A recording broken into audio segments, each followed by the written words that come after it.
ಒಂದು ಸಣ್ಣ ಹಳ್ಳಿಯಲ್ಲಿ ಒಬ್ಬ ಸರಳ ಹಾಗೂ ಒಳ್ಳೆಯ ವ್ಯಕ್ತಿ ಇದ್ದ. ಆತನ ಹೆಸರು ಪರಮಾರ್ಥ. ಅವರು ಗಾಂಧಗುರು ಎಂದೇ ಪ್ರಸಿದ್ಧ. ಒಂದು ದಿನ ಪರಮಾರ್ಥ ದಾರಿಯಲ್ಲಿ ನಡೆದುಕೊಂಡು ಹೋಗುವಾಗ ಏನಾಯಿತು ನೋಡೋಣ ಬನ್ನಿ. ಇದು ಮೊದಲನೇ ದೃಶ್ಯ.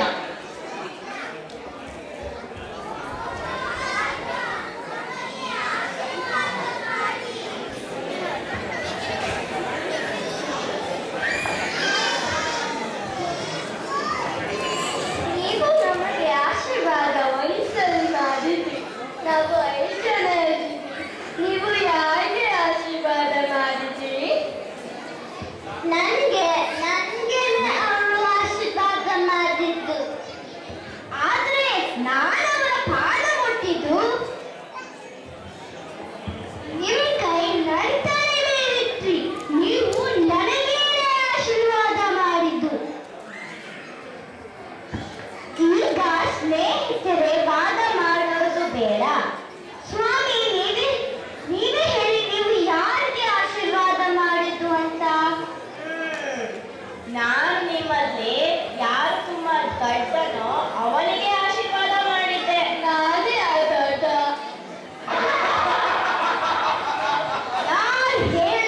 ನಾನೇ ತುಂಬಾ ದೊಡ್ಡ. ನನಗೆ ಅವನು ಆಶೀರ್ವಾದ ಮಾಡಿದ್ದು.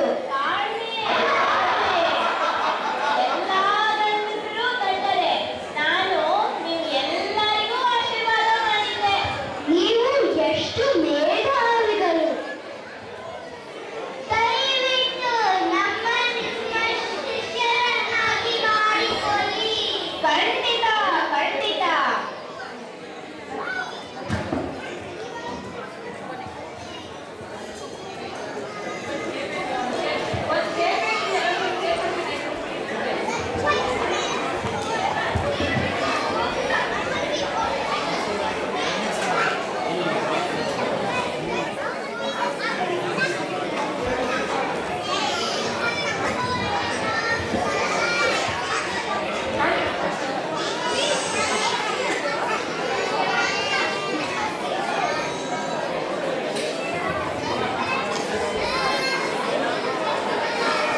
ಎರಡನೇ ದೃಶ್ಯ. ರಾತ್ರಿಯೋ ರಾತ್ರಿ ಸರಳ ಮನುಷ್ಯ ಪರಮಾರ್ಥ ಗುರು ಪರಮಾರ್ಥ ಅಥವಾ ಗಾಂಪ ಗುರು ಆದರು. ಗುರು ಹಾಗೂ 5 ಶಿಷ್ಯರು ಒಂದು ಆಶ್ರಮದಲ್ಲಿ ಇರಲು ಶುರು ಮಾಡಿದರು.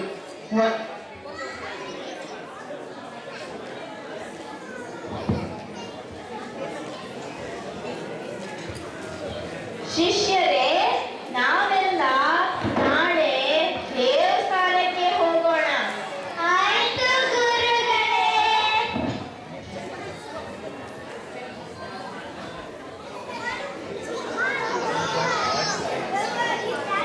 ಎಲ್ಲರೂ ಪಕ್ಕದ ಹಳ್ಳಿಯ ದೇವಸ್ಥಾನಕ್ಕೆ ಹೊರಟರು.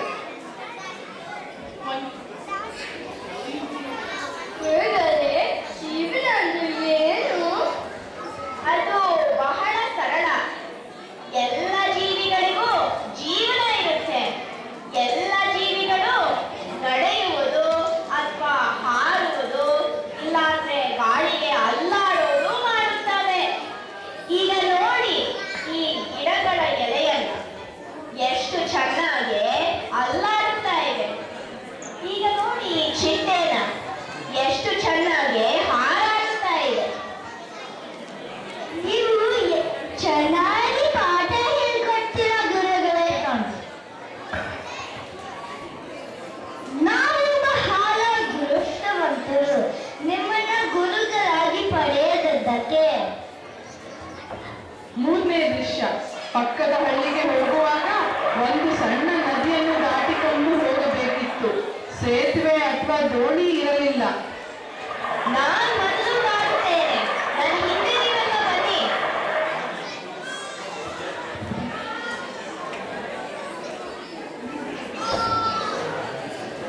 ಮಲ್ಟಿ ಎಲ್ಲರೂ ವಿಧಿವಂತರು. ಐದು ಗುರುಗಳು, 2 ನಾರಾಯ, 3 ನಿಮಿಷ, 4 ಮೂಲ, 5 ಶತ.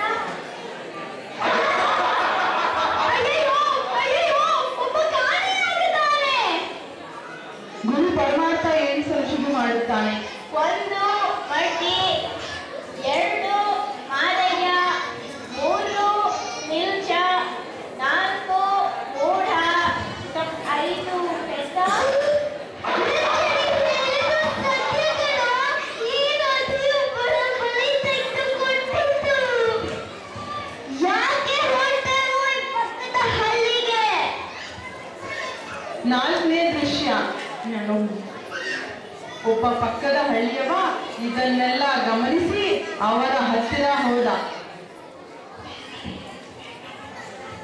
ಈಗ ಏನು ಆಯ್ತು ಎಲ್ಲ ನಾನು ನೋಡಿದ್ದೆ. ನಾನು ಒಬ್ಬ ಮಂತ್ರವಾದಿ.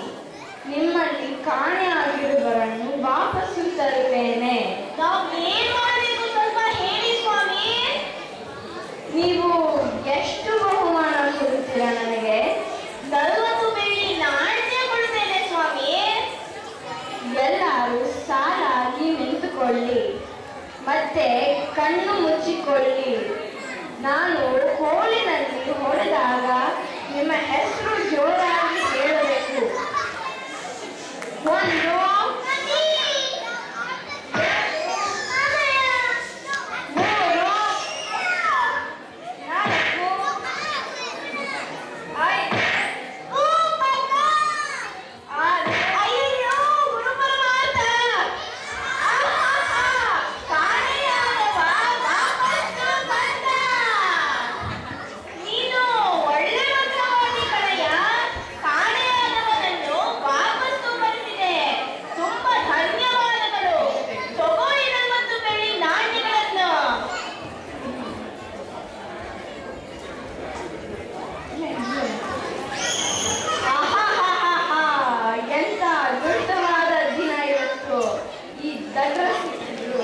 40 ಬೆಳ್ಳಿ ನಾಣ್ಯ ಸಂಪಾದನೆ ಆಯಿತು.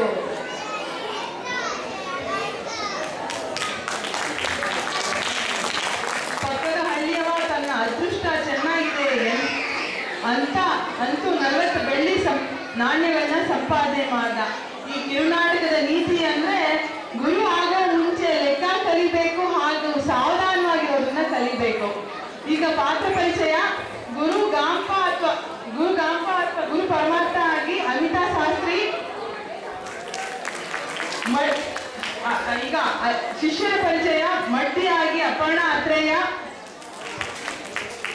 ಮಾದಯ್ಯ ಆಗಿ ದಿಶಾ ಹುಲಿಕಲ್,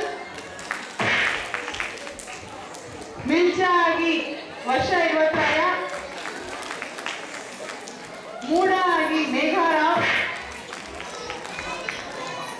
ಪೆದ್ದ ಆಗಿ ಅರ್ಚಿಷಾಮೂರ್ತಿ, ಹಾಗೂ ಪಕ್ಕದ ಹಳ್ಳಿಯವ ಅಥವಾ ಮಂತ್ರವಾದಿಯಾಗಿ ಅನರ್ಘ್ಯ ಮೂರ್ತಿ. ದಡ್ರಗಳನ್ನ ಬಹಳ ಚೆನ್ನಾಗಿ ಮಾಡಿದ್ರು, ಆದ್ರೆ ನಿಜ ಜೀವನದಲ್ಲಿ 7 ಜನ ಹೆಣ್ಮಕ್ಳು ಬಹಳ ಜಾಣರು. Give them a big hand. Thank you. Thank you Anju ಅವರೇ, ತುಂಬಾ ಚೆನ್ನಾಗಿ ಮಾಡುವಂತ ನಾಟಕ. ಈ ಬಾಲಹರಿಗೂ ಮಾಡಿಸಲಾಗುತ್ತನ್ನ ಅವ್ರ ಮಕ್ಕಳ ಹತ್ರ ಮಾಡಿಸ್ತಾರೆ. ಈ ನಾಟಕದ ಸೂತ್ರಧಾರಿ ಅಂಜು ಸೋಮನಾಥ್ ಅವರು. ಇವರ ಒಂದು ವಿಶಿಷ್ಟತೆ ಅಂದ್ರೆ ಅವರು ಯಾವಾಗಲೂ ಆಯ್ಕೊಳ್ಳುವ ವಿಷಯ ತುಂಬಾ ಸುಲಭವಾದದ್ದು, ಮಕ್ಕಳಿಗೆ ತುಂಬಾ ಅರ್ಥವಾಗುವಂತಹದ್ದು. ತಮಾಷೆಯಲ್ಲೇ ನೀತಿಕತೆಯನ್ನ ಹೇಳ್ಕೊಂಡು ಹೋಗ್ತಾರೆ. ಥ್ಯಾಂಕ್ ಯು ಅಂಜು ಅವರೇ, ತುಂಬಾ ಚೆನ್ನಾಗಿ ಬಂತು ನಾಟಕ.